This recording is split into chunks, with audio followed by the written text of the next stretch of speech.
اور جس نے اپنے رب کا نام یاد رکھا اور نماز پڑھتا رہا۔ آیت نمبر 15 میں اللہ تعالیٰ نے بتا دیا کہ ایسا شخص جب گناہوں سے نکلتا ہے، اللہ سے توبہ و استغفار کر لیتا ہے، تو وہ اپنے رب کا نام یاد رکھتا ہے، یعنی وہ نمازوں کی پابندی کرتا ہے اور ذکر و اذکار میں مشغول رہتا ہے تاکہ وہ مزید گناہوں سے وہ بچ سکے۔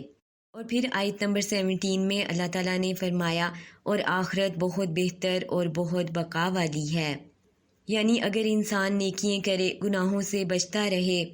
اللہ اور اس کے رسول کی فرما برداری کرے، تو یہ دنیا جو ہے وہ آخرت کے مقابلے میں کچھ بھی نہیں، اور آخرت میں جو انعام ملیں گے وہ اس سے بہت ہی بہتر ہیں جو کہ وہ دنیا کی زندگی میں نعمتوں کی صورت میں ڈھونڈتا رہا۔ اور ایسا شخص آخرت میں اپنی منزل کو دیکھ کے، ان نعمتوں کو دیکھ کر خوش ہو جائے گا، اور یہی اصل کامیابی ہے اس کی۔ اب ہم سورۃ الغاشیہ کے متعلق دیکھتے ہیں۔ سورۃ الغاشیہ، غاشیہ کہا جاتا ہے قیامت کو، اس لیے کہ اس کی ہولناکیاں تمام مخلوق کو ڈھانپ لیں گی، جیسے کہ سورۃ الغاشیہ کی آیت نمبر 1 میں ہے، کیا تجھے بھی چھپا لینے والی یعنی قیامت کی خبر پہنچی ہے؟ اور پھر فرمایا اس دن بہت سے چہرے ذلیل ہوں گے، یعنی کافروں کے چہرے جھکے ہوئے پست اور ذلیل ہوں گے۔ اور پھر آیت نمبر 3 میں ارشاد باری تعالیٰ ہے، اور محنت کرنے والے تھکے ہوئے ہوں گے، یعنی ان لوگوں کو اتنا پرمشقت عذاب دیا جائے گا کہ اس سے ان کا سخت برا حال ہو جائے گا۔ اور مفسرین نے اس کا دوسرا مفہوم یہ نکالا ہے کہ ایسے لوگ دنیا میں عمل کر کر کے تھک چکے ہوں گے، یعنی بہت عمل کر رہے ہوں گے، لیکن وہ عمل باطل یعنی مذہب کے مطابق ہی نہیں ہوگا، یعنی بدعت پر وہ مبنی ہوگا۔ یعنی ایسے لوگ ساری زندگی اپنی طرف سے عبادات تو کرتے ہوں گے، لیکن ان کی یہ عبادات جو ہیں وہ بدعت پر مبنی ہونے کی وجہ سے ان کے کسی کام نہ آئیں گی، اور ایسے لوگ آخرکار جہنم میں ڈالے جائیں گے۔ اور ایسے ہی لوگوں کے متعلق آیت نمبر 4 میں کہا گیا، وہ دہکتی ہوئی آگ میں جائیں گے، اور نہایت گرم چشمے کا پانی ان کو پلایا جائے گا، ان کے لیے سوائے کانٹے دار درختوں کے اور کچھ کھانا نہ ہوگا، جو نہ تو ان کو موٹا کر پائے گا اور نہ ہی ان کی بھوک مٹائے گا۔ اب ان آیات میں سخت کھولتے ہوئے پانی کا ذکر ہے جس کی گرمی انتہا کو پہنچی ہوئی ہوگی،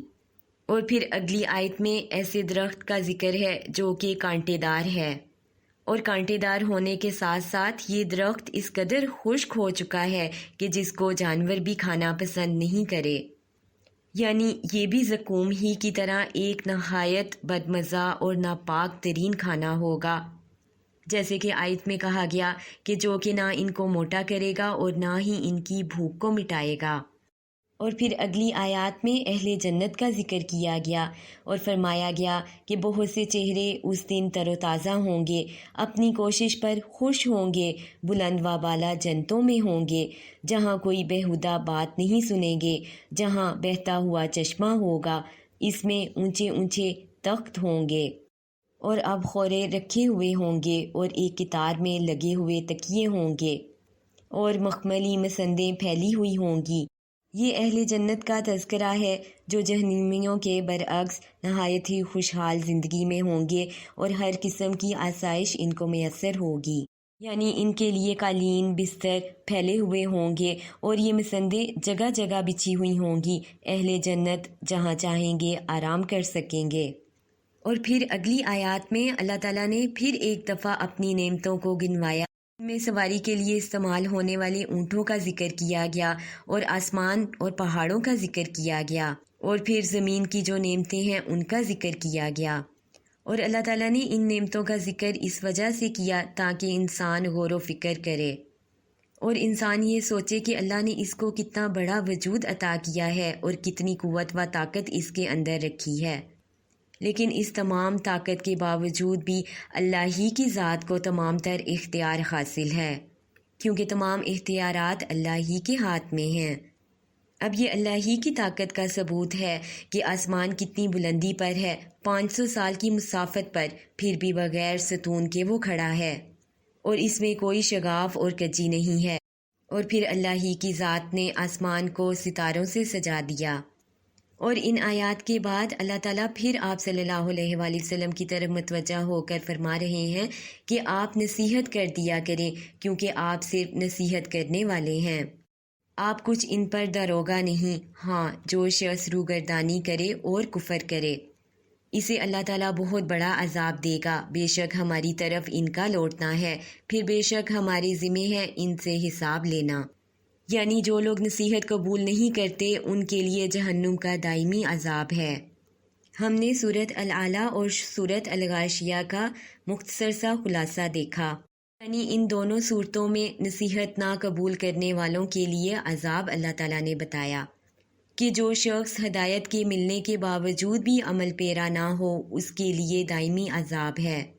اور یہ عذاب جہنم کی صورت میں ہے۔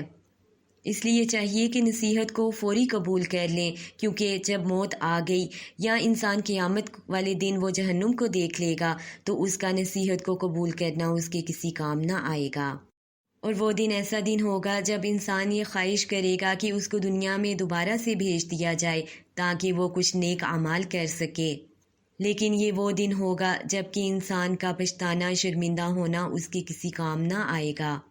اب تو بس اس کے اعمال کا فیصلہ ہی ہوگا، جنت کی صورت میں یا پھر جہنم کی صورت میں۔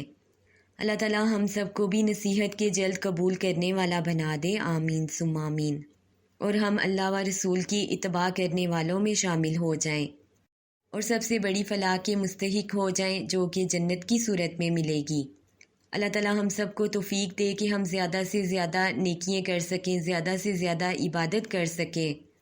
اور دین اسلام کو آگے پہنچانے والے بن سکیں، آمین ثم آمین۔ سبحانک اللہم و بحمدک، اشہد ان لا الہ الا انت، استغفرک و اتوب الیک۔ السلام علیکم ورحمۃ اللہ وبرکاتہ۔